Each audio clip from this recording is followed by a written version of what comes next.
அனைவருக்கும் அன்பு வணக்கங்கள். இன்றைய அமுதத் துளிகளிலே நாம் பார்க்க இருப்பது கவலை.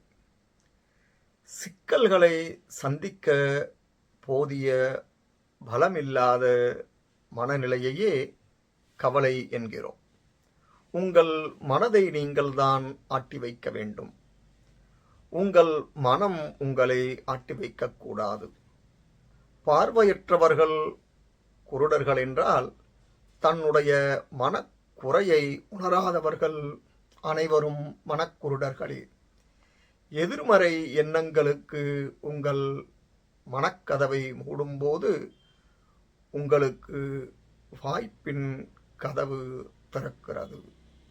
இந்த பதிவு உங்களுக்கு பயனுடையதாக இருப்பின் சப்ஸ்கிரைப் பண்ணவும், ஷேர் பண்ணவும். நன்றி, வணக்கம்.